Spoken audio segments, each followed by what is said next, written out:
الرحمن الرحيم شهر رمضان الذي أنزل فيه القرآن صدق الله العلي العظيم وصدق رسول النبي الكريم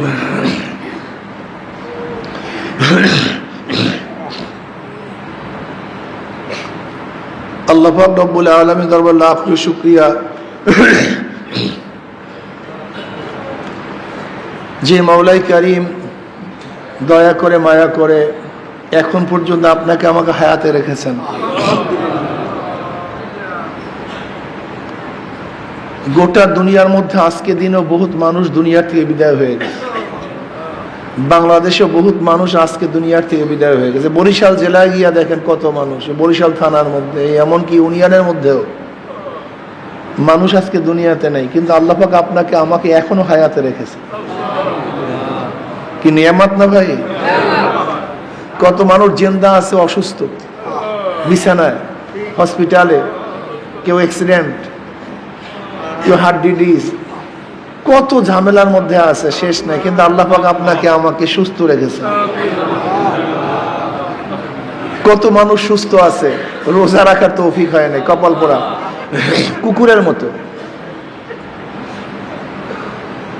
রমজানের আগেও কুকুর দিনের বেলায় খানা খাইছে, তারা রমজানের মধ্যেও কুকুরগুলি দিনের বেলা খানা খায়। গরুগুলি রমজানের আগেও দিনের বেলা খানা খাইছে, গরুগুলি রমজানের মধ্যেও দিনের বেলা খানা খায়। ঠিক কিছু মানুষ আছে যারা রমজানের আগেও দিনের বেলা খানা খাইছে, পান করছে, রমজানের মধ্যেও দিনের বেলা খানা খাইতেছে, পান করছে। তাদের মধ্যে কুকুরের মধ্যে পার্থক্যটা কি? একই তো। ও দিনের বেলা খানা খাইছে, এও দিনের বেলা খানা খাইতেছে। আসলে ওদের মধ্যে, আসলে শুয়ারের মধ্যে, কুকুরের মধ্যে, জানোয়ারের মধ্যে কোনো পার্থক্য নেই। দেখেন, অবয়বের নাম মানুষ না, এই মানুষ রূপী চেহারার নাম মানুষ না। আসলে এখানে মারাত্মক আমরা ভুল করি। আমাদের এই দর্শনটা যদি ঠিক হয়ে যায় তাহলে হাজারো মাসালা হল হয়। আমরা মনে করি হাত পা, চক্ষু, কান, নাক, এই যে শরীরের গঠনের নাম মানুষ। আসলে এইটাই চরম ভুল। এই আকৃতির নাম মানুষ না, এই চেহারার নাম মানুষ না, এই অবয়বের নাম মানুষ না। মানুষ হলে ভিন্ন জিনিস। যদি অবয়ব চেহারার নাম মানুষ হয়, তা চোরকে আপনি চোর বললেন কেন? তার অবয়ব তো ঠিকই আছে, তার চক্ষু, নাক, কান চোরে ঠিক আছে না, তা চোর বললেন কেন? ডাকাতকে ডাকাত বললেন কেন? ধর্ষককে ধর্ষক বললেন কেন? জালেমকে জালেম বললেন কেন? তার মানিটা কি? আসলে অবাধ কিচ্ছু, এটা তো পয়সা যাবে, গইলা যাবে, ধ্বংস হয়ে যাবে। সুম্মা রাদাদনাহু আসফালা সাফিলিন। ওমর বিন আব্দুল আজিজ রাহমাতুল্লাহ আলাইহি, যাকে আমরা পঞ্চম খলিফা মনে করি, এই ওমর বিন আব্দুল আজিজ রাহমাতুল্লাহ আলাইহি বলেন, তুমি যাকে যত মহব্বত করো, যাকে যত ভালোবাসো, সে মারা যাওয়ার 3 দিন পরে তার চেহারার দিকে তাকাতে পারবে না, তার কাছেও যেতে পারবে না। ফুলে গেছে, পচন ধরছে, উইস পড়তেছে, চেহারা বিবর্ষ হয়ে গেছে। এই তো আমাদের হাকিকত। हकीकत से तो दुनिया में खबर है, दुनिया की नुमाइश पर नजर है। এইটাই তো হাকিকত, এটার নাম মানুষ না। একজন চোর, ডাকাত, বদমাশ, খুনি, ধর্ষক, তাদের আকৃতি, অবয়ব সবই ঠিক, কিন্তু তাদের মর্যাদা, একজন আল্লাহওয়ালা, তাদের চেহারা, অবয়ব সবই এক, কিন্তু তাদের মর্যাদা কিন্তু এক না। নবী আলাইহিস সালাতু ওয়াস সালাম ফরমান, আমার উম্মতের মধ্যে 500 জন বুজুর্গ হবে, নির্দিষ্ট বুজুর্গ, সম্মানিত বুজুর্গ, এবং 40 জন আবদাল থাকবে। তারা দুনিয়ার থেকে বিদায় হওয়ার পরেই সে স্থানে আর একজন চলে আসবে। কয়জন আবদাল? 40 জন আবদাল থাকবে, এবং 500 বুজুর্গ, খাস বুজুর্গ থাকবে। তাদের একজন বিদায় হওয়ার সাথে সাথে আর একজন সেই স্থলে বিশুক্ত হয়ে যাবে। সাহাবারা বলছে, ইয়া নবী আল্লাহ, তাদের চেনার কোনো কায়দা আছে? বলে হ্যাঁ, কায়দা আছে। তাদের কায়দা হলো তাদেরকে জুলুম করলে তারা মাফ করে দেয়, তাদেরকে জুলুম করে তারা মাফ করে দেয়। জুলুম অত্যাচারের প্রতিশোধ গ্রহণ করে না, তারা মানুষের সাথে ভালো ব্যবহার করে, রিজিকের থেকে মানুষকে দান করে। এই হলো তাদের আখলাক, এই হলো তাদের চরিত্র। অথচ তারা কিন্তু মানুষ, কিন্তু তাদের মর্যাদা আমাদের মর্যাদা কোথায়? উমর ইবনে খাত্তাব রাদিয়াল্লাহু তাআলা আনহু ইসলাম গ্রহণ করার আগে যে চেহারা ছিল, ইসলাম গ্রহণ করার পরে একই চেহারা, চেহারার পরিবর্তন হয় না। কিন্তু কোথায় ওমর আর কোথায় সে আগের ওমর? ইসলাম গ্রহণ করার আগের ওমর আর ইসলাম গ্রহণ করার পরের ওমর কিন্তু এক ওমর না, কিন্তু চেহারার পরিবর্তন হয়নি। আমি বারবার এই কথাটাই বুঝাতে চাই যে আসলে মূল ব্যাপারটা কোন জায়গায়। কলম, আসল খেলতাম আসলে কলম। উমর তো ইসলাম গ্রহণ করার আগেও সেই উমর, কিন্তু ইসলাম গ্রহণ করার পরে উমর কিন্তু এক উমর না। কোথায় কি পার্থক্য? দাহিয়াতুল কলবি রাদিয়াল্লাহু তাআলা আনহু ইসলাম গ্রহণ করার আগে তার খবর সবাই জানেন। জাহিলি যুগে কন্যা জন্ম গ্রহণ করাটা এটা খুব লজ্জার বিষয় ছিল, আর ইসলামের মধ্যে কন্যা সন্তান জন্ম গ্রহণ করা গৌরবের বিষয়। আর জাহিলি যুগে কন্যা সন্তান জন্মগ্রহণ করা খুব অপমান, লজ্জার বিষয়। এর জন্য ভদ্র বিশিষ্ট লোকেরা কোন কন্যা সন্তান জন্ম হওয়ার সাথে সাথে আল্লাহ তাদের হত্যা করত, তাদের জাতা দাপন করত। আর সরদার দো আলম আলাইহিস সালাতু কি বলেছেন যে একটা কন্যা সন্তান জন্ম দিস এবং তাকে লালন পালন করেছে, দিন শিক্ষা দিছে, আল্লাহ পাক রব্বুল আলামিন তার জন্য জান্নাত ওয়াজিব করে দিয়েছে। কি মর্যাদা দান করছে ইসলাম কন্যা সন্তানদের। অথচ জাহিলি যুগে কন্যা সন্তানদের কোনো মূল্য ছিল না, দাম ছিল না। দাহিয়াতুল কলবি রাদিয়াল্লাহু তাআলা আনহু একটা নয়, দুইটা নয়, নিজের হাতে 70টা নিজের ঔরাদজাত কন্যা সন্তান জাতা দাপন করছে। সম্ভব কিভাবে? জনাব মুহাম্মদ রাসূলুল্লাহ সাল্লাল্লাহু আলাইহি ওয়াসাল্লাম দরবারে আসছে, বলি ইয়া নবী আল্লাহ, আমি পাপিষ্ট, আমি বদকার, আল্লাহ কি আমার গুনাহ মাফ করবেন? নবী আলাইহিস সালাতু বলেন, দাহিয়া তওবা করো, ইস্তেগফার করো, মাওলার কাছে মাফ চাও, আল্লাহ সমস্ত গুনাহ খাতা মাফ করে দেবেন। দাহিয়াতুল কলবি রাদিয়াল্লাহু ইয়া নবী আল্লাহ ইয়া রাসূলুল্লাহ, আমি ওই গুনার কথা ভুলতে পারি না, ওই অপরাধের কথা ভুলতে পারি না, আমাকে বারবার সেই অপরাধ আমাকে নাড়া দেয়, আমি সহ্য করতে পারি না। ইয়া নবী আল্লাহ ইয়া রাসূলুল্লাহ, আমার স্ত্রীর গর্ভে একটা সন্তান আসছে, আমি সফরে গেলাম, অনেক দিন পর সফর থেকে আসছে, আমি স্ত্রীকে বললাম তোমার সন্তানের অবস্থা কি? সে কি জন্ম হয় নাই? বলছি সে মারা গেছে। অথচ আমার সেই সন্তান মারা যায় নাই, আমার সন্তানটা ছিল একটা মেয়ে সন্তান, কন্যা সন্তান, আমি তাকে মেরে ফেলবো এই ভয়ে আমার স্ত্রী তাকে তার নানা বাড়িতে রাখছে, আমার ঘরেতে রাখে নাই। কন্যা সন্তান রাস্তায় বড় হয়েছে। আপনারা জানেন দাহিয়াতুল কলবি রাদিয়াল্লাহু তাআলা আরবের মধ্যে সবচেয়ে বেশি আকর্ষণীয় চেহারা ছিল, সবচেয়ে বেশি সুন্দর ছিল। এমনকি দাহিয়াতুল কলবি রাদিয়াল্লাহু এত বেশি সুন্দর ছিল, সে রাস্তায় যখন নামতেন সবসময় মুখ আবৃত করে নামতেন, ফিতনার ভয়ে মহিলারা সহ্য করতে পারত না তাকে দেখে, এত আকর্ষণীয় চেহারা ছিল। বুঝেন তো তার কন্যা কেমন চেহারাওয়ালা, ফুটফুটে চাঁদের মতো, এত সুন্দর, বাচ্চা কথা বলতে পারে, বাবাকে বাবা ডাকে, 4-5 বছর বয়স, চিনতে পারে, দেখতে পারে, আদর করতে পারে, স্নেহ করতে পারে, মোহাব্বত করতে পারে, ভালোবাসতে পারে, এই অবস্থা। এত সুন্দর চেহারা। দাহিয়াতুল কলবি রাদিয়াল্লাহু ফরমান, ইয়া নবী আল্লাহ, আমার স্ত্রী আমার সেই মেয়েটাকে নিয়ে আসছে, আমি দেখলাম এত সুন্দর, এত আকর্ষণীয় এক মেয়ে, উজ্জ্বল নক্ষত্রের মতো, এত রূপবতী। আমি আমার স্ত্রীকে বললাম, এটা কে? এটা তো আপনার মেয়ে। আমি ভুল বলেছিলাম, আপনার সাথে অসত্য কথা বলেছিলাম। আমার গর্বের মধ্যে যে সন্তান ছিল, এইটাই সেই সন্তান। ইয়া নবী আল্লাহ, ইয়া রাসূলুল্লাহ, আমি এত খারাপ ছিলাম, এত পাপিষ্ঠ ছিলাম, আমার মধ্যে তাকে হত্যা করার মতলব চলে আসছে। আমি তাকে হত্যা করব। একদিন আমার স্ত্রীকে বললাম, মেয়েটাকে সাজিয়ে দাও, আমি তাকে তার নানা বাড়িতে নিয়ে যাব। ইয়া নবী আল্লাহ, ইয়া রাসূলুল্লাহ, আমার স্ত্রী খুবই খুশি। সে ভাবছে আমি তাকে গ্রহণ করছি, তাকে মেনে নিয়েছি। আমার স্ত্রী তাকে সুন্দর মতো সাজিয়েছে। এখন দেখতে আরো ফুটান্ত ফুটান্ত গোলাপের মতো, এত আকর্ষণীয় এক মেয়ে। আমি মেয়েকে নিয়ে রওনা করলাম। আগের থেকেই পাহাড়ের কিনারায় আমি এক গর্ত খনন করেছিলাম। ইয়া নবী আল্লাহ, ইয়া রাসূলুল্লাহ, আমি মেয়েকে নিয়ে রওনা করছি।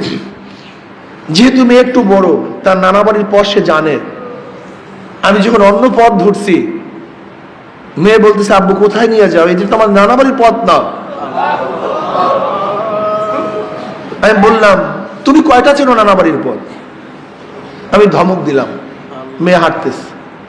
ইয়া নবী আল্লাহ, ইয়া রাসূলুল্লাহ, আমরা চলতে চলতে যখন পাহাড়ের কিনারায় চলে আসছে, দূরের থেকে যখন মেয়ে ওই গর্ত দেখছে, অমনি মেয়ে কান্নাকাটি শুরু করছে, আব্বু আমাকে মাফ করে দাও, আমাকে ক্ষমা করে দাও, আমি তোমাকে আব্বু ডাকবো না, আমি তোমাকে পরিচয় দেব না। আমি জোর করে তাকে টেনে হেসড়ে গর্তের কিনারে নিয়ে আসছি। বাচ্চা আমার পাও জড়াইয়া ধরে, কান্নাকাটি করে, আব্বু আমাকে মাফ করো, আমাকে ক্ষমা করো, আমি তোমাকে বাপ পরিচয় দেব না, তোমার কাছে আসবো না। কিন্তু ইয়া নবী আল্লাহ, আমার কলব এত পাথরের মতো ছিল, এত খারাপ ছিল, আমার মধ্যে কোনো মায়া আসে নাই। ইয়া নবী আল্লাহ, ইয়া রাসূলুল্লাহ, আমি আমার বাচ্চাকে ধাক্কা দিয়ে গর্তের মধ্যে ভালায় দিয়েছি।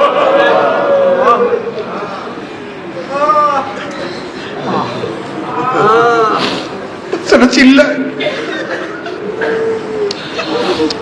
বলে, আব্বু আমাকে মাফ করো, আমাকে হত্যা করিও না। এত চিল্লা চিল্লি করতেছে। ইয়া নবী আল্লাহ, ইয়া রাসূলুল্লাহ,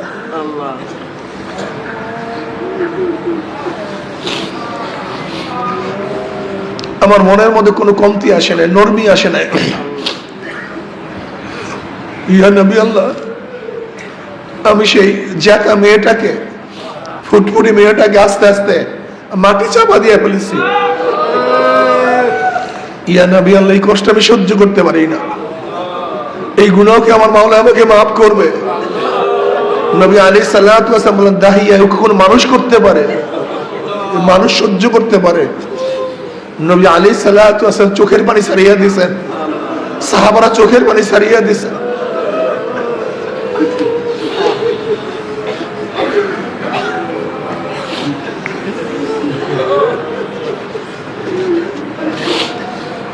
ইয়া নবী, এই গুনাহকে আমার মাওলা মাফ করবে। তো দাহিয়া, এই তওবা করার মতো তওবা করতে পারো, ঈমান আনতে পারো, ঈমানকে মজবুত করতে পারো, আমার মাওলা এই গুনাহ মাফ করে দেবেন। এই দাহিয়াতুল কলবি রাদিয়াল্লাহু তাআলা এত নিকৃষ্ট ছিলেন, কিন্তু ঈমান আনার পর, ইসলাম গ্রহণ করার পরে জিবরিল আলাইহিস সালাতু ওয়াস সালাম অধিকাংশ সময় এই দাহিয়াতুল কলবি রাদিয়াল্লাহু তাআলা আনহুর সুরাত ধরে তারপর দুনিয়াতে আসতেন। বাবার চেহারার নাম মানুষ না, এইটার নাম মানুষ না। আবু লাহাব তো অগ্নিস্ফুলিঙ্গের বাপ, খুব চেহারাওয়ালা ছিল, খুব সৌন্দর্য ছিল, খুব আকর্ষণীয় চেহারা ছিল, কিন্তু কি লাভ হবে বলেন তো? সেটা জাহান্নামের খুঁটি, জাহান্নামের কি, জাহান্নামের ইন্ধন। আবু জাহাল তো আবুল হাকাম ছিল, জ্ঞানীর বাপ ছিল, সর্দার ছিল, নেতা ছিল, অর্থের অভাব ছিল না, কিন্তু সে তো জাহান্নামের ইন্ধন, জাহান্নামের লাকড়ি। আর বেলাল হাবশির কিচ্ছু ছিল না, কালো ছিল, কুচ্ছিত ছিল, বংশের কোনো মর্যাদা ছিল না, শিক্ষিত ছিল না, গোলাম ছিল, 1 টাকার মালিক ছিল না, 1 শতক জমির মালিক ছিল না, সম্মান ইজ্জত বলতে কিচ্ছু ছিল না, কেউ তাকে দাম দিত না। কিন্তু কলবটা পরিবর্তন হওয়ার পরে এত দামি হয়ে গেছে। বেলালে হাবশে হাটে জমিনের মধ্যে, পায়ের আওয়াজ আরশের মধ্যে। এইটা মনে রাখতে হবে, ঘটনাটা কি, পরিবর্তনটা কি হয়েছে। পাও জমিনের মধ্যে, হাটে জমিনের মধ্যে, পায়ের আওয়াজ আরশের মধ্যে, পরিবর্তনটা কি হয়েছে।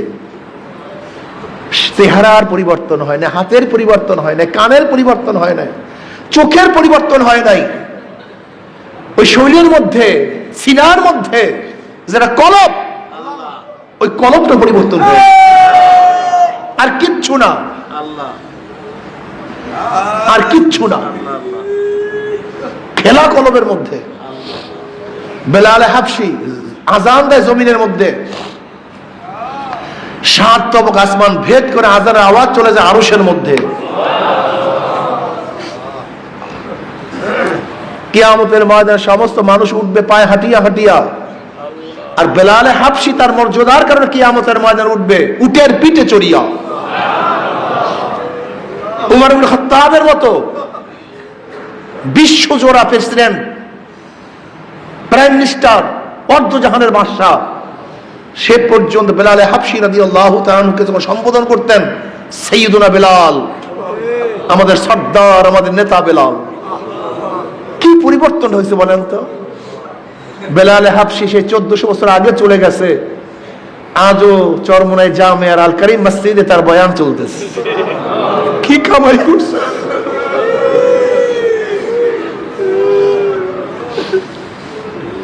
আসলে বাবা, আমি বারবার বলতে চাই, এই অবয়বের নাম, চেহারার নাম, হাতের নাম, পায়ের নাম, চোখের নাম, এর নাম মানুষ না, এর কোনো দাম নাই, এর কিচ্ছু না। মূল ব্যাপারটা কলব। ইন্না ফিল জাসাদি মুদগাহ ইযা সালাহাত সালাহাল জাসাদু কুল্লু ওয়া ইযা ফাসাদাত ফাসাদাল জাসাদু কুল্লু আলা ওয়াহিয়াল কলব। সরদার দো আলম আলাইহিস সালাম বুখারীর মধ্যে রওয়ায়াত আছে, নবী আলাইহিস সালাতু ওয়াস সালাম ফরমান, প্রত্যেকটা মানুষের মধ্যে একটা সিনার মধ্যে একটা গোশতের টুকরা আছে, একটা গোশতের টুকরা। ওই গোশতের টুকরাটা যখন ভালো হয়ে যায়, গোটা মানুষটাই ভালো হয়ে যায়। আর গোশতের টুকরাটা যখন খারাপ হয়ে যায়, গোটা মানুষটাই খারাপ হয়ে যায়। ওই গোশতের টুকরাটার নাম কি? এই কলবটাকে যদি পরিবর্তন করতে পারি, কলবটাকে যদি সংশোধন করতে, এই যত এই মুজাহেদা, যত সাধনা, যত তরিকা, যত কষ্ট, সব কিছু কলবটাকে ঠিক করার জন্য, ওই বক্র কলবটাকে সোজা করার জন্য, ওই বক্র কলবটাকে নিয়ন্ত্রণে আনার জন্য। ওইটা নিয়ন্ত্রণে আনা খুবই কঠিন, অনেক কঠিন, অনেক সাধনার বিষয়, অনেক সাধনা, অনেক সাধনা। যে যত সাধনা করতে পারবেন তার মর্যাদা তত তত তত তত বাড়তে থাকবে। এই কলব, কলবটাকে সংশোধন করি, কলবটাকে পরিবর্তন করি। লা ইয়ানফাউ মালুন ওয়ালা বানুনা ইল্লা মান আতাল্লাহা বিকলবিন সালিম। কিয়ামতের ময়দানে টাকা পয়সা, জায়গা জমি, কিচ্ছুর কোনো দাম নাই, কোনো ফায়দা নাই, কিচ্ছুর কিচ্ছু নাই। পীরগিরি, মুহাদ্দিসগিরি, মুফতিগিরি, ধনীগিরি, মন্ত্রীগিরি, এমপিগিরি, এর কোনো কিচ্ছুর কোনো দাম নাই। লা ইয়ানফাউ মালুন ওয়ালা বানুনা, বানুনা মানে শক্তি, সন্তান, শক্তি, ক্ষমতা, অর্থের ক্ষমতা, কোনো ক্ষমতার কোনো লাভ নেই, কোনো দাম নেই, মানের কোনো ফায়দা নেই। টাকা পয়সা জায়গা জমি কোনো উপকারে আসবে না, কোনো ফায়দা দিবে না। লা ইয়ানফাউ মালু ওয়ালা বানুনা ইল্লা মান আতাল্লাহা বিকলবিন সালিম। সালিম মানে সুস্থ, রোগ মুক্ত, ভেজাল মুক্ত, যার মধ্যে কোনো গুনাহ নাই, পবিত্র স্বচ্ছ সুন্দর যে কলব, সেই কলবই একমাত্র উপকারে আসবে, সেই কবল একমাত্র মুক্তি পাবে। আর যাদের কলব নষ্ট, যত বড় ধনী হন, যত বড় অর্থওয়ালা হন, যত বড় ক্ষমতাসীন হন, কোন লাভ নেই। এর জন্য এই কলবটাকে সুস্থ করতে হবে, এই কলবটাকে সুস্থ করা চাই। রোগ কলবের মধ্যে এক্সের রোগ, এই কলবকে পরিষ্কার করতে গেলে সাধনা করতে হবে। ইব্রাহিম বিন আদম রাহমাতুল্লাহ আলাইহির ঘটনা বারবার আপনারা শোনেন। ওয়াযাক্কির ফা ইন্না যিকরা তানফাউল মুমিনিন। ছাদের মধ্যে আওয়াজ, কিসের আওয়াজ? আওয়াজটা কি? রাত্রে উঠছে। কে তুমি? মহলের মধ্যে, রাজমহলের মধ্যে। কে তুমি? কি খোঁজ করো? বলে উট খোঁজ করতেছ। উট খোঁজ করি। বলে বেয়াকুব, উট হারানো গেছে, খুঁজবা বনে জঙ্গলে মরুভূমিতে, ছাদের উপরে উট আসবে কিভাবে? এখানে উট পাওয়া যায়? বেয়াকুব কোথাকার। তখন ওই পথিক বলতেছে, আমি বেয়াকুব না, বেয়াকুব তুমি। যেরকম ছাদের উপর উট পাওয়া যায় না, আরামের বিছানায় মাওলাকে পাওয়া যায় না। কারবার হয়ে গেছে। ওয়াজ তো বেশি লাগে না, আসলে তাসাউফ পন্থীদের ওয়াজ কম, কাজ বেশি। তাদের ওয়াজ কম, কাজ মনে রাখবেন। সবাই কিন্তু এক মানেন না। ১৬ লক্ষ সাহাবী সবাই এক মানেন না। সবার আশারা মুবাশশারা না। সবাই দুনিয়াতে জান্নাতের সুসংবাদ পান নাই। এই ১৬ লক্ষ সাহাবীদের মধ্যে সবাই কিন্তু খোলাফায়ে রাশিদিন না।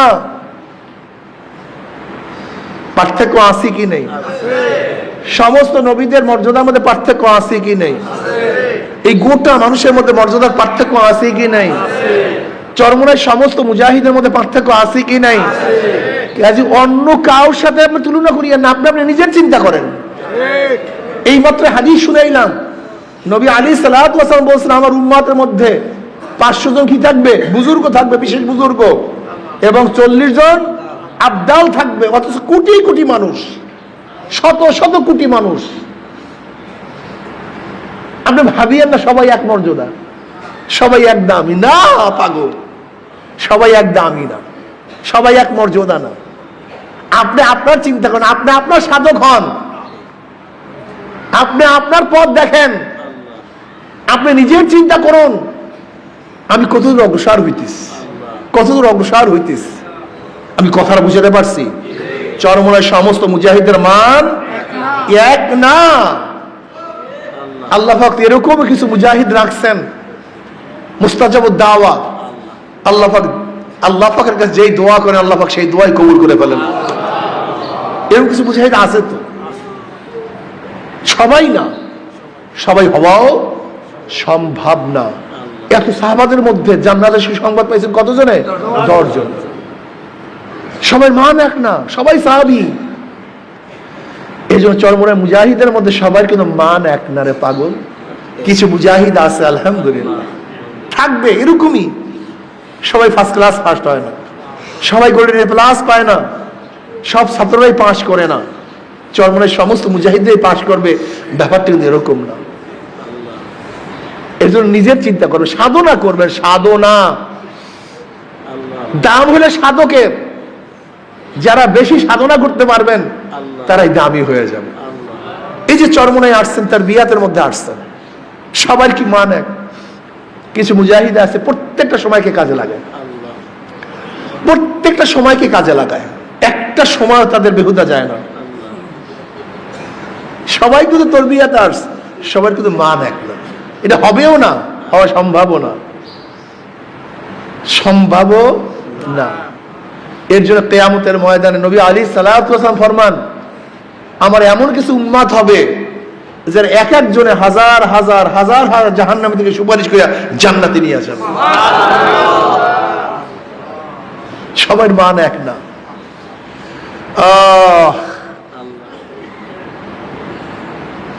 সাধনা করতে হবে। রশিদ আহমদ গঙ্গুই রহমতুল্লাহ আলাই, রশিদ আহমদ গঙ্গুই রহমতুল্লাহ আলাই ফারেক হওয়ার পরে হাসাব রহমতুল্লাহ আলাই একই সাথে গেলেন হাসাব রহমতুল্লাহ বয়াত হওয়ার জন্য। কাসেম নাউদ রহমতুল্লাহ আলাইয়ের সাথে একই সাথে হাসাব রহমতুল্লাহ বয়াত হওয়ার পরে গেছে, বয়াত হওয়ার জন্য গেছেন। বয়াত হওয়ার পরে হালাত কি, হালাতের মধ্যে কি যে পার্থক্য চলে আসছে যার চিন্তা করতে পারবেন না। কি পার্থক্য চলে আসছে। সাধনা করতে করতে করতে করতে রশিদ আহমদ গঙ্গুর আহমদ কুতুবুল আলম হয়ে গেছে। কুতুবুল আলম, গোটা আলমের কুতুব তিনি। কেমন কুতুব ছিলেন।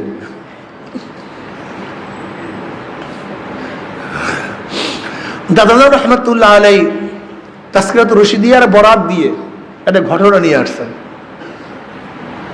এক মুরব্বী রশিদ আহমদ গঙ্গুই রহমতুল্লাহকে বলতেছেন, হুজুর আমার নাতিকে পাই না 3 দিন পর্যন্ত। বলে আমি কি করব? বল না হুজুর আমার অবস্থা খুবই খারাপ, আমার নাতি ছাড়া উপায় না, আমি নাতিকে পাই না। রশিদ আহমদ গঙ্গুই রহমতুল্লাহ আলাইহি এমন কান্নাকাটি শুরু করছে, কাঁদতে কাঁদতে অস্থির। তাহলে বসো। রশিদ আহমদ গঙ্গুই রহমত হুজরার মধ্যে গেলেন। হুজরার থেকে বেরো এসে বলতে, যাও তোমার নাতি আসছে, যাও বাড়িতে যাও। ওই বুড়া চলে গেছে, গিয়া দেখে সে নাতি দরজার সামনে পড়া, বেহুশ অবস্থা পড়া। রশিদ আহমদ গঙ্গুই রহমতুল্লাহ আলাইহি দরবার থেকে বুড়া তো চলিয়া গেছেন, গিয়া দেখেন নাতি ঘরের সামনে দরজার সামনে পড়া। এবার সেবা শুশ্রূষা করার পরে নাতি হুশে আসছে। কই গেছিস তুই, কোথায় আসছো, কোথায় ছিলি? বলে আমি নামাজ পড়তে বের হইস, হঠাৎ দুষ্ট জিন আমাকে উড়াইয়া এক সাগরের দ্বীপের মধ্যে ফেলাইয়া দিস, যেখানে চারিদিকে পানি আর নোনা। আমি ঘুরতেছি, আমার জীবনের মায়া শেষ, আর আসতে পারো বুঝি নেই। চারিদিকে সাগর, মাঝখানে দ্বীপ, খাওয়ার কোনো ব্যবস্থা নাই, পানাহারের কোনো ব্যবস্থা নাই, পানি মুখে দেয়া যায় না, এত নুন। হঠাৎ আমি দেখি রশিদ আহমদ গঙ্গুই রহমতুল্লাহ আলাইহি আমাকে সে বলছে, তুই এখানে কি করস? তুই চক্ষু বোঝ, আমার হাত ধর। এরপরে কি হয়েছে আমি জানি না, এরপরে কি হয়েছে আমি জানি না। কি বুঝলেন? আল্লাহর কুতুবদের হালাত, তাদের অবস্থা, এটা সবসময় হওয়া সম্ভব না। এটা আল্লাহ প্রদত্ত। এটা কার প্রদত্ত? এটা আল্লাহ প্রদত্ত। বুখারীর মধ্যে বহুত রওয়ায়াত আসছে, কারামতের বহুত রওয়ায়াত আসছে, সাহাবাদের থেকে কারামতের বহুত ঘটনা আসছে। বুখারীর মধ্যে এক রওয়ায়াত আসছে, 2 সাহাবী নবী আলাইহিস সালাতু ওয়াস সালামের দরবার থেকে রাতে নামলেন, অন্ধকার, কিন্তু যখনই নামছেন দেখেন সামনে একটা আলো। তারা হাঁটতেছেন, আলো সামনে পথ দেখাইতেছে। তারা অনেক দূর যাওয়ার পরে 2 জনের রাস্তা ভাগ হয়ে গেছে, একদিকে আর একজন অন্যদিকে। আলোটা ভাগ হয়ে উভয়কে আলো দেখতে দিতে ঘর পর্যন্ত পৌঁছাইয়া দিস। বুখারীর মধ্যে রওয়ায়াত আছে। এরকম পাহুত কারামত সাহাবাদের থেকে, আল্লাহ ওয়ালাদের থেকে আসছে, যে ইনশাআল্লাহ আর একদিন বয়ান করা হবে। তা আল্লাহ ওয়ালারা, আল্লাহর কুতুবরা কখনো কখনো যখন তাদের মধ্যে কারামত জারি হয়, গোটা দুনিয়াকে পান ডালার মতো দেখে। যেরকম পান ডালার মধ্যে কোন জায়গায় চুন, কোন জায়গায় কি সবকিছু দেখা যায়, ঠিক তাদের কাছে আল্লাহ পাক গোটা দুনিয়ার পর্দাকে উঠাইয়া দেন। এটা তাদের ইচ্ছা হয় না। এটা যালিকা ফাদলুল্লাহি ইউতিহি মান ইয়াশা। এটা আল্লাহ পাক যাকে দান করেন তার থেকে সম্ভব, অন্য কারোর থেকে সম্ভব না। যাই হোক, এর জন্য কলমের পরিবর্তন। রশিদ আহমদ গঙ্গুই রহমতুল্লাহ হালাত, তার হাত পরিবর্তন হয়নি, তার চক্ষু পরিবর্তন হয়নি, কিন্তু আল্লাহ পাক রব্বুল আলামিন তাকে যে এই মর্যাদা দিয়েছেন, কি পরিবর্তন হওয়ার কারণ? কলবটা পরিবর্তন হওয়ার কারণ, অন্য কিছু না। খেলাটা হলো কলব। ব্রিটিশ আন্দোলনের পরে রশিদ আহমদ গঙ্গুই রহমতুল্লাহ আলাই, কাসেম নামদুর রহমতুল্লাহ আলাই, হাজরত রহমতুল্লাহ আলীর উপর বহু নির্যাতন, যে নির্যাতনের শেষ নাই, সীমা নাই। রশিদ আহমদ গঙ্গুই রহমতুল্লাহ আলাইকে অ্যারেস্ট করছে, তাকে জেলখানায় বন্ধ করে ফেলছে। কিন্তু কাসেম নামদুর রহমতুল্লাহ আলাইকে এখন অ্যারেস্ট করতে পারে নাই। ব্রিটিশ পুলিশে খুঁজতেছে, ঘুরতেছে, কোথায় পাওয়া যায়। এর মধ্যে কিছু মুনাফেক আছে না, ওই মুনাফেকরা ব্রিটিশ পুলিশদেরকে নিয়ে আসছে সাত্তা মসজিদে। সাত্তা মসজিদ যেখানে কাসেম নামদুর রহমতুল্লাহ আলাই থাকতেন, মোরাকাবা করতেন। সাত্তা মসজিদ হযরত কাসেম নামদুর রহমতুল্লাহ সাত্তা মসজিদের মধ্যে এর শাকের পরে, এর মধ্যে ওই মুনাফেক বাহিরের থেকে, মসজিদের বাহিরের থেকে ব্রিটিশ পুলিশদেরকে বলতেছে, ওই যে দেখো, ওই যে কাসেম নামদুর, ওইটাই কি কাসেম নামদুর। এর মধ্যে পিছন থেকে দেখছে তো মুনাফেক তো চলে গেছে, পুলিশ অন্যদিক দিয়ে ঢুকছে, আসিয়া কাসেম নামদুর রহমতুল্লাহকে বলতেছেন, কাসেম নামদুর কি কোথায়? কাসেম নামদুর রহমতুল্লাহ আলাই তার জায়গা থেকে সরে বলতেছে, একটু আগে তো ওখানে ছিল, একটু আগে তো, এটার নাম মান্তিক, তাকিয়া। কাসেম নামদুর রহমত ইমামুল মান্তিক ছিলেন, মান্তিক ইমাম ছিলেন, মারাত্মক মান্তিকি ছিলেন কাসেম নামদুর রহমতুল্লাহ আলাই, অনেক মান্তিকি ছিলেন।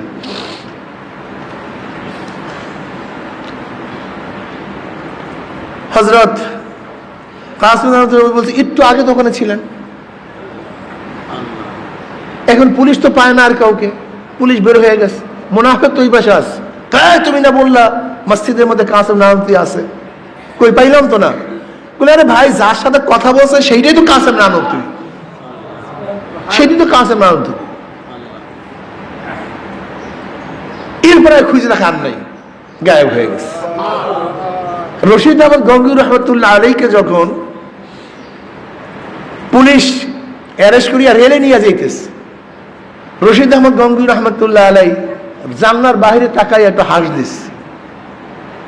সাথীরা প্রশ্ন করে, হাসলেন কেন? বলে, ভাই কাসেম আমার সাথে দেখা করতে আসছিল, ভাই কাসেম আমার সাথে দেখা করার জন্য আসছিল। কি বুঝলেন?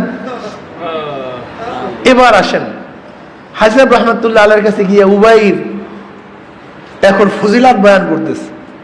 হাজরত রহমতুল্লাহ আলাইহির কাছে গিয়ে বলতেছে শাগরেদরা যে, আপনি কাসেম রূপের রশিদ আহমদকে বেশি মর্যাদা দান করেন, আপনি রশিদের চেয়ে কাসেমকে একটু মর্যাদা কম দান করেন, অথচ রশিদ আহমদ গঙ্গুই রহমত অ্যারেস্ট হয়ে গেছে, কিন্তু কাসেম রহমত অ্যারেস্ট করেছে, কিন্তু গায়েব হয়ে গেছে।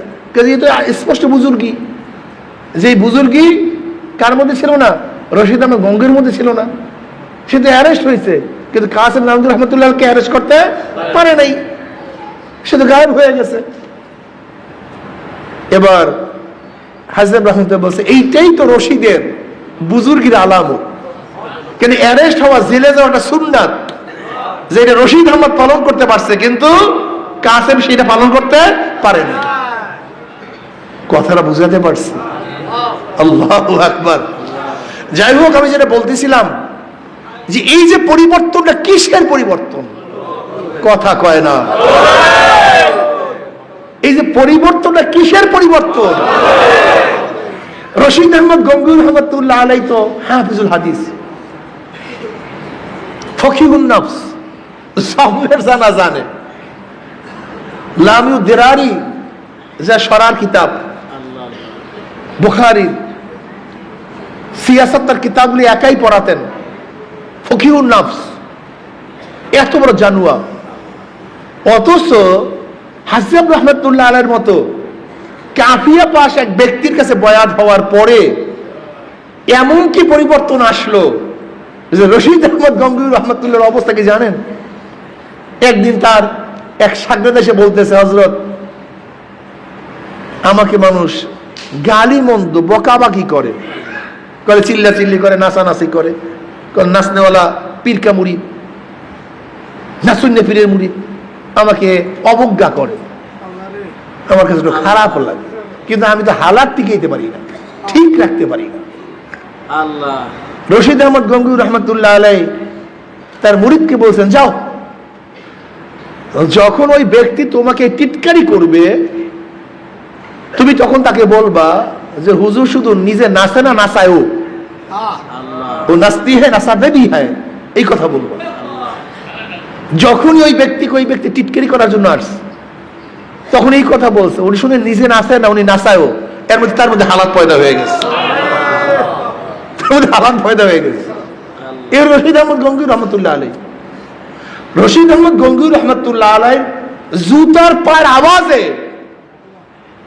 আল্লাহ কলম খুলে দিতেন, মাসালা বুঝে আসতো। থানবী রহমতুল্লাহ আলাই একটা মাসালা জিজ্ঞাসা করার জন্য রশিদ আহমদ গঙ্গুর রহমতুল্লাহ কাছে গেছেন। রশিদ আহমদ গঙ্গুর রহমতুল্লাহ খবর দেওয়া হয়েছে যে আশরাফ আলী আসছে। আশরাফ আলী থানবী রহমতুল্লাহ রশিদ আহমদ গঙ্গুর রহমতুল্লাহ আলাই অনেক জুনিয়র, অনেক জুনিয়র। আশরাফ আলী থানবী রহমতুল্লাহ আলাই রশিদ আহমদ গঙ্গুর রহমতুল্লাহ আলাইর কাছেই বয়াত হওয়ার জন্য গেছিলেন, তার কাছে বয়াত হবেন। কিন্তু রশিদ আহমদ গঙ্গুর রহমত বলছেন, আশরাফ আলী তুমি একটা কাজ করো, আমার কাছে বয়াত না হয়ে হাজরাব রহমতুল্লাহ বয়াত হও, তা আমরা পীর ভাই হয়ে যাব। যাই হোক, মাসালা হল করার জন্য গেছেন আশরাফ আলী থানবী রহমতুল্লাহ আলাই রশিদ আহমদ গঙ্গুর রহমতুল্লাহ আলাইর কাছে, মাসালা হল করুন। তা আগে তো কাঠের খড়ম পড়তো, বউলালা জুতা, এরকম টক্কর টক্কর করে হাঁটতো, বোঝেন নাই? ওই কার্জন এরকম মানে বাড়ি খেত, চট চট করে আওয়াজ হইত। তো রশিদ আহমদ গঙ্গুর রহমতের ঘরের থেকে বের হয়েছেন, দরজায় আসবেন, তার পায়ের চট চট আওয়াজ আসতেছে। থানবী রহমতের বলছে মাসলা হল হয়ে গেছে। মাসালা কি হয়ে গেছে? ওই জুতার পায়ের আওয়াজে মাসালা হল হয়ে গেছে। কথাটা বুঝতে পারছেন? বুজুর্গের অবস্থাটা বুঝেন? এর জন্য কিতাবের দ্বারা না, ওয়াজের দ্বারা না, নসিহতের দ্বারা না, দিন পয়দা হয় বুজুর্গদের নজরের মাধ্যমে। নজর সবচেয়ে আসল। ইত্তাকু আন ফিরাসাতিল মুমিন ফাইন্নাহু ইয়ানজুরু বিনূরিল্লাহ। ইত্তাকু আন ফিরাসাতিল মুমিন, মুমিনদের বিশেষ নজর থেকে বাঁচিয়ে থাকো, যেহেতু তারা নিজেদের এই চর্মচক্ষু থেকে তাড়ায় না। চক্ষু শুধু চর্ম থাকে না, লা তা'মাল আবসারু ওয়ালাকিন তা'মাল কুলুবুল্লাতী ফিস সুদূর। আল্লাহ পাক কালামে পাকের মধ্যে ফরমান, লা তা'মাল আবসারু ওয়ালাকিন তা'মাল কুলুবুল্লাতী ফিস সুদূর। তাদের চর্মচক্ষু অন্ধ হয় নাই, তাদের বাহ্যিক চক্ষু অন্ধ হয় নাই, তাদের অন্তরের মধ্যে, সিনার মধ্যে যে চক্ষু আছে সেই চক্ষুটা অন্ধ হয়ে গেছে। সেই চক্ষুটা কি হয়ে গেছে? সেই চক্ষু খোলার জন্য চরমনাই আসছেন। যেই চক্ষের মধ্যে আবরণ পড়ছে, যেই চক্ষুটা অন্ধ হয়ে গেছে, সেই চক্ষুর অপারেশনের জায়গা হলো এইটা। সে চক্ষু খোলেন, সে চক্ষুর পাওয়ার বাড়ান। সেই চক্ষুর পাওয়ার যদি বাড়াতে পারেন, এমন পাওয়ার হবে, এমন পাওয়ার হবে, আপনার সামনে কোনো কিছুই আর অবদ্ধ থাকবে না, গোপন থাকবে না। কাশ কাকে বলা হয়? কাশ মানে খোলা। কাশ মানে কি? আহলুল কাশ মানে কি? যাদের কাছে সবকিছু খোলা, উন্মোচন, স্পষ্ট। কথাটা বুঝে পারি, এর নাম কাশ। এই শোনেন না, কাশ কাশ। আল্লাহ পাক রব্বুল আলামিন মাঝে মাঝে সমস্ত পর্দাকে উঠায়া দেন, সমস্ত পর্দাকে উঠায়া দেন, সবকিছু তারা দেখতে পারে। কাশ জারি হয়ে যায়। এটা লাজম না, এটা জরুরি না, লেকিন এরকম হতে পারে, এরকম হইছে, হয়। আমাদের বুজুর্গানের দিনের থেকে হাজারো ঘটনা এরকম আছে। অনেকেই কিন্তু এই ঘটনাগুলি যে শুনে আশ্চর্য হয়ে যায়। এর কারণটা কি জানেন ভাই? তুমি হলে দুধের বাচ্চা, শিশু মানুষ, তুমি তো ক খাও চিনো না, আর তুমি এই সমস্ত বিষয়ে আলোচনা বুঝবা কিভাবে? এটা সম্ভব কিভাবে আমাকে বলেন তো? খুবাইব রাদিয়াল্লাহু তাআলা আনহু, তাকে যখন আবদ্ধ করা হয়েছে, হারেসের মেয়ে বলতেছে যে হারেসকে হত্যা করার কারণে, হযরত খুবাইব রাদিয়াল্লাহু তাআলাকে হত্যা করার জন্য তার ছেলেরা তাকে খরিদ করছে। বুখারীর মধ্যে রওয়ায়াত আছে। হারেসের মেয়ে বলতেছে খুবাইবের চেয়ে উত্তম বন্দী আমি কোনোদিন দেখি নাই। খুবাইব রাদিয়াল্লাহু তাআলা কত আখলাকি ছিলেন। খুবাইব রাদিয়াল্লাহু তাআলা বসা, ঘরে এক শিশু বাচ্চা তার কোলে। এবার তো ভয় পেয়ে গেছে ঘরের সবাই যে শত্রুর কাছে আমাদের বাচ্চা, এখন তো হত্যা করবে, গলা টিপে ধরবে। খুবাইব রাদিয়াল্লাহু বুঝতে পারছেন। তিনি বললেন তোমরা ভয় পেও না, এই বাচ্চাকে আমি হত্যা করবো না, এর সাথে কোনো খারাপ ব্যবহার করবো না। হারেসের মেয়ে বলতেছে আমি দেখছি খুবাইবকে তাজা আঙ্গুরের থোকের থেকে আঙ্গুর খাইতেছে, অথচ এই সময় আরবের মধ্যে কোনো আঙ্গুর নাই, আরবের মধ্যে কোনো আঙ্গুর নাই, কিন্তু তাজা আঙ্গুরের থোকের থেকে আমি নিজে আঙ্গুর খাইতে দেখছি। খুবাইব রাদিয়াল্লাহু তাআলা আনহুকে যখন শুলে চড়াবার জন্য নিয়ে যাওয়া হইতেছে, তখন খুবাইব রাদিয়াল্লাহু বললেন আমাকে 2 রাকাত নামাজ পড়ার সুযোগ দাও, আমাকে 2 রাকাত নামাজ পড়ার সুযোগ দাও। যাও পড়ো।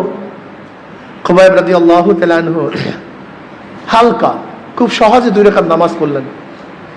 তখন তিনি বললেন সালাম ফিরাবার পরে, দেখো আমি নামাজ আরো দীর্ঘ করতাম, কিন্তু আমি দীর্ঘ করি নাই কেন?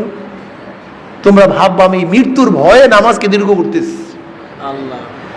তোমরা ভাববা মৃত্যুর ভয় আমি নামাজকে লম্বা করতেছি, এর জন্য আমি নামাজকে হালকা করছি।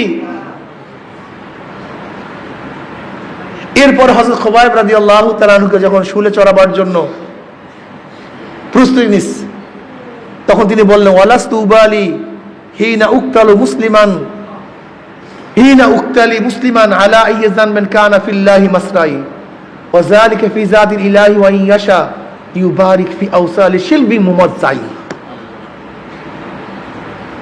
ফালাস্তু উবালি হিনা উক্তালু মুসলিমান, আমার কোনো টেনশন নাই, কোনো চিন্তা নাই, যেহেতু আমি মুসলমান অবস্থায় শাহাদাত বরণ করতেছি। ওয়ালাস্তু উবালি হিনা উক্তালু মুসলিমান, যে আমি মুসলমান অবস্থায় মারা যাইতেছি, শহীদ হইতেছি, আমার টেনশন কি, আমার চিন্তা কি?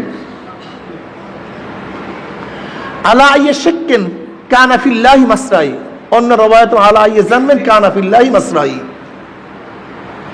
তোমরা কাবার দিকে মুখ ফিরে আমাকে হত্যা করো অথবা অন্যদিকে ফিরে হত্যা করো না কেন, কোনো টেনশন নেই, যেহেতু আমার মৃত্যুটা, আমার রক্ত প্রবাহিত হচ্ছে কার জন্য? একমাত্র আল্লাহর জন্য।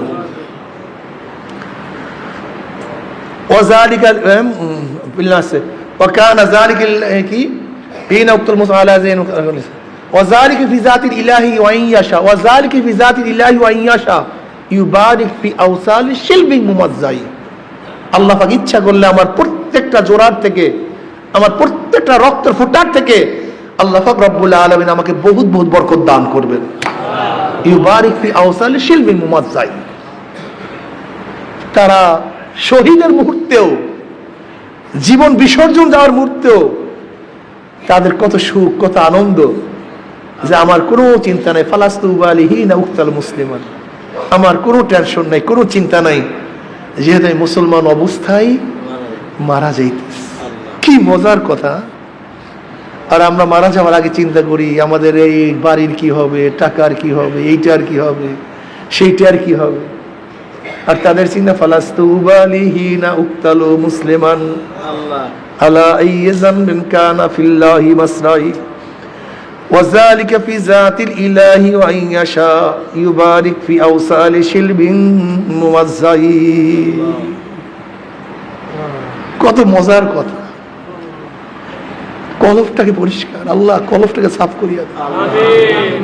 কলবটাকে পরিষ্কার করিয়া দাও, কলব আল্লাহ। আল্লাহ কলবটাকে সাফ করিয়া দাও। এইটা কিন্তু পরিষ্কার করতে পারে। লা ইয়ানফাউ মালু ওয়ালা বানুনা ইল্লা মান আতাল্লাহা বিকলবিন সালিম। কিয়ামতের ময়দানে একদল মানুষ এত সুস্থ কলব নিয়ে উঠবে, এত পরিষ্কার কলব, গুনাহ নাই, পাপ নাই, এত পাওয়ারফুল কলব নিয়ে কিয়ামতের ময়দানে উঠবে। কালবেরকে যেরকম আকাশের মধ্যে বিজলি চমকাবার সাথে সাথে তারা আলো দুনিয়াতে পৌঁছিয়া যায়, তাদের কলবের পাওয়ার এত বেশি হবে, 1 সেকেন্ডের মধ্যে পৌঁছে রাত পাড়ি দিয়ে মাওলার জান্নাতে চলিয়া যাবে। এত পাওয়ারফুল। আল্লাহ আল্লাহ আল্লাহ আল্লাহ, এত পাওয়ারফুল কলব। কোনো গুনাহ নাই, কোনো টেনশন নাই, কোনো চিন্তা নাই, কোনো হিসাব নাই, কোনো নিকাশ নাই। হিসাবা ইয়াসিরা,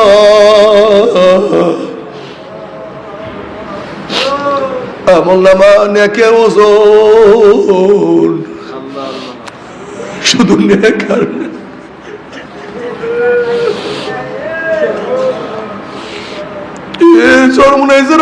কলমটাকে পরিবর্তন করার, কলমটাকে সাধনা করার চেষ্টা করেন। কলমের মধ্যে কেবের না থাকে, কেবেরকে দূর করার চেষ্টা করেন। রিয়া যেন কলমের মধ্যে না থাকে। আমি যা কিছু করি আমার মাওলার জন্য, অন্য কার জন্য আমি কোনো ইবাদত করি না। আমি সেজদা দেই আমার মাওলার জন্য, আমি রুকু করি মাওলার জন্য, আমি বয়ান করি আমার মাওলার জন্য, আমি দাওয়াত দেই মাওলার জন্য, আমি ইলম অর্জন করি আমার মাওলার জন্য, আমি সব কিছু করি আমার মাওলার জন্য। ইন্না সলাতি ওয়া নুসুকি ওয়া মাহইয়ায়া ওয়া মামাতি লিল্লাহি রাব্বিল আলামিন। আমার জানি ইবাদত, আমার মাল ইবাদত, আমার এই সাধনা, আমার এই চেষ্টা একমাত্র আমার মাওলার জন্য। যদি কলবটাকে পরিষ্কার করতেই পারো, পৌঁছরাত পাড়ি দিয়া মাওলার জান্নাতে চলিয়া যাবা।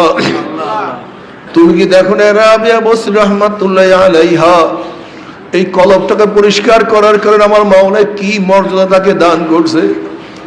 একজন মহিলা, অনেকে বলে সে একজন বান্দি ছিলেন, একজন লিউন্ডি ছিলেন, বান্দি ছিলেন, চেহারাও ভালো ছিল না। রাবিয়া বসরি রাহমাতুল্লাহি আলাইহার চেহারাও ভালো ছিল না, গরিব ছিলেন, কিন্তু এত এত কামাই করছে। মাওলার মোহাব্বত কিভাবে অর্জন করছে আল্লাহ। একদিন রাবিয়া বসরি রাহমাতুল্লাহ আলাইহার এক হাতে আগুন আর এক হাতে পানি নিয়ে তিনি দৌড়া শুরু করছে। লোকেরা প্রশ্ন, রাবিয়া কোথায় যাও, এক হাতে আগুন এক হাতে পানি কেন? রাবিয়া বসরি রাহমাতুল্লাহ আলাইহা ফরমান, আমি আগুন দিয়ে মাওলার জান্নাতকে জ্বালাইয়া দেব এবং পানি দিয়ে আমার মাওলার জাহান্নামকে আমি নিভাইয়া দেব। দেখবো লুবির দলেরা কিসের আশায় মাওলার ইবাদত করে, আর দেখবো ভিতর দলেরা কিসের ভয় আমার মাওলার ইবাদত করে। ওরা তো জান্নাত পাওয়ার জন্য ইবাদত করে, ওরা জাহান্নামের ভয়ে ইবাদত করে। ওরা তো আমার মাওলার ভালোবাসায় ইবাদত করে না, ওরা তো আমার মাওলার প্রেমে পড়ে ইবাদত করে না। জান্নাত ও দোজখ সে আরাম কিয়া করো, আরজু হ্যায় मैं तुझे साथ देखा करो। बातू दोजख जन्नत हस्ताए जा फिजा, बातू दोजख जन्नत हस्ताए जा फिजा, बेतू जन्नत दोजख हस्ताए दिल रुबा। মাওলা যদি দোজখে গিয়া তোমাকে পাই, ওই দোজখ আমার জন্য জান্নাত হয়ে যাবে। আর জান্নাতে গিয়া তোমাকে না পাইলে জান্নাত আমার জন্য জাহান্নাম হয়ে যাবে। আমি চাই শুধু তোমাকে, তুমি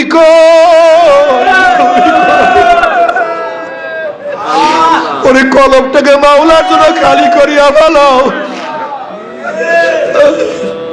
हर तमन्ना जैसे रुखसद हो गई, अब तू आजा, अब तो खिलवात आ गई, हर तमन्ना दिल से रुखसत हो गई, अब तू आजा, अब तो खिलवात आ गई। মাওলা অন্তর থেকে সব চিন্তা, সব ভাবনা, সব কিছু দূর করিয়া ফেলাইছি। মাওলা তুমি একটু আসো, তুমি একটু আসো, আমার কলমের মধ্যে একটু আসো আল্লাহ।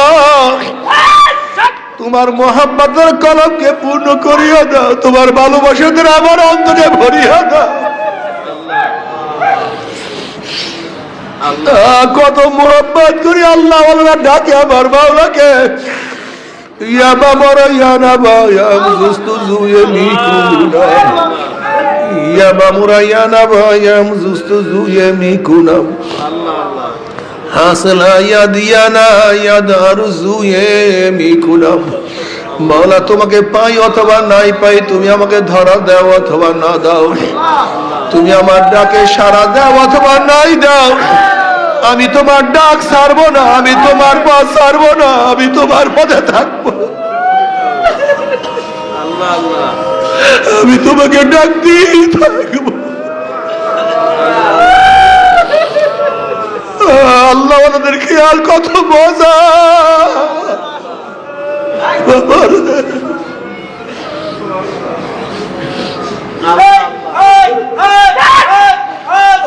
কলমটা যে কত খারাপ, সারাদিন দুনিয়া দুনিয়া দুনিয়া দুনিয়া, নামাজ নাই, রোজা নাই, ইবাদত, নামাজও পড়ি না, নামাজ কাজা করি, আল্লাহ মাফ করিয়া। একটু দুই এক টাকার নফল নামাজও পড়তে চাই না, একটু সুন্নাত পড়তে চাই। তারাবির নামাজ পড়ি না, তারাবির নামাজের মধ্যে আবার কোরআন তেলাওয়াত, এক খতম কোরআন তেলাওয়াত করা সুন্নাত। অথচ দেখা যায় আমাদের কত জুয়ানরা খতম তারাবি পড়ে না। মাওলার সামনে দাঁড়াইয়া থাকবি নামাজের মধ্যে, ওরে মালিকের সামনে গোলাম একটু হাত বাঁধিয়া দাঁড়াইয়া থাকবি।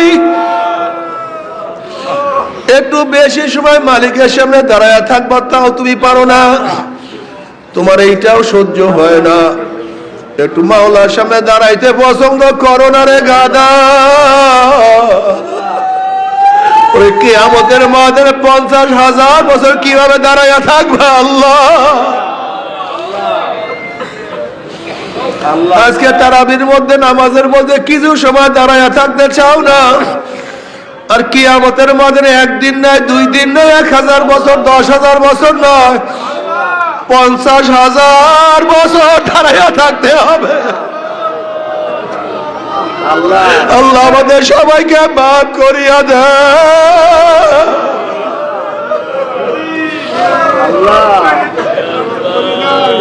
বাবার কলমটাকে সোজা করো, কলমটাকে ঠিক করার চেষ্টা করো, রিয়া যেন না থাকে।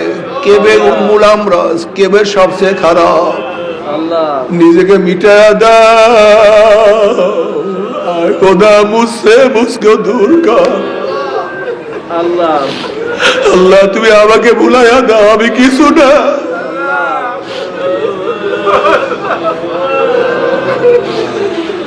আল্লাহ আমি কিছু না, আমি কিছু না, আমি তোমার একটা বান্দা, আমি তোমার একটা গোলাম, আমি তোমার একটা গুনাহগার, আমি তোমার একটা পাপী। নিজেকে সব সময় কলমটাকে সুস্থ রাখো, ঠিক রাখো। আমার মাওলা কিবেরকে সহ্যই করতে পারে না, অহংকারকে সহ্যই করতে পারে। আল্লাহ তুমি মাফ করিয়া দাও। আল কিবরিয়া উরে দাই, আল্লাহ পাক হাদিসে কুরসির মধ্যে ফরমান, কিবর হলো আমার খাস চাদর, আমার চাদর ধরিয়ে কেউ টানাটানি করিও না। আল্লাহ কিবর সহ্যই করতে পারে না। আল্লাহ আল্লাহ বাবারে রমজান মাসে আসছেন, সময়টাকে কাজে লাগান, সব সময় সময়কে কাজে লাগান, মাওলাকে ডাকেন, কলমটাকে মাওলার দিকে ঝুঁকায়া দেন। আর মাওলাকে ডাকতে থাকলেন আর বলতে থাকলেন, মাওলা হে, ধরা দাও অথবা নাই দাও, তুমি দরজা খোলো অথবা নাই খোলো, তুমি আমার ডাকে সাড়া দাও অথবা নাই দাও, আমি তোমাকে ডাকবো, তোমার দরজায় নক করতেই থাকবো, তোমার দরজায় নক করতে।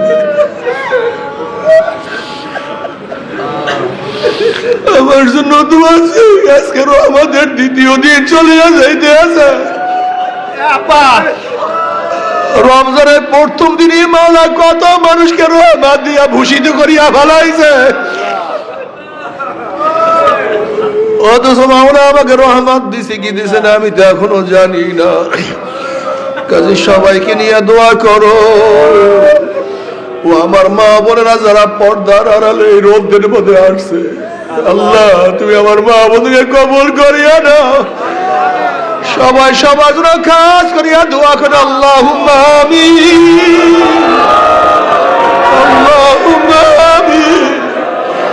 মাওলা আমাদের গুনাহ খাতা মাফ করিয়া দেন। আল্লাহ রহমতের দ্বারা গোটা দুনিয়াকে ভরিয়া দেন।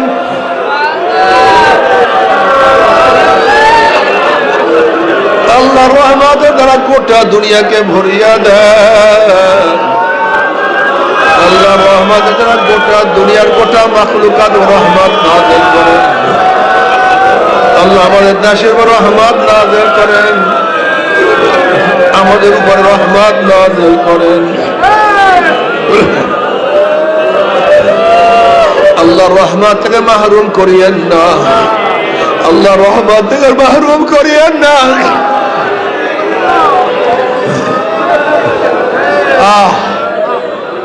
আল্লাহ রহমত থেকে আমাদেরকে কাউকে মাহরুম করে আল্লাহ।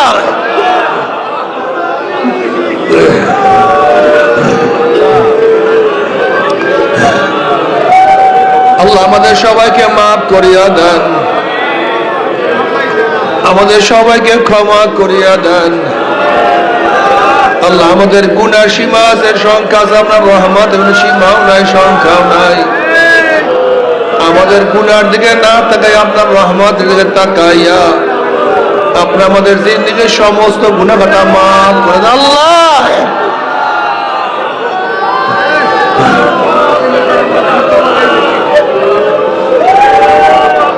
আল্লাহ আমরা যারা হাত তোলা আমাদের সবাই রহমত নাযিল করেন, আমাদের পরিবার পরিজন সবাই রহমত নাযিল করেন, আমাদের আওলাদ খাস রহমত নাযিল করেন। আল্লাহ আমাদের সবাইকে আপনার ওলি হিসেবে কবুল করে নেন, আল্লাহ আপনার ওলি হিসেবে কবুল করে নেন।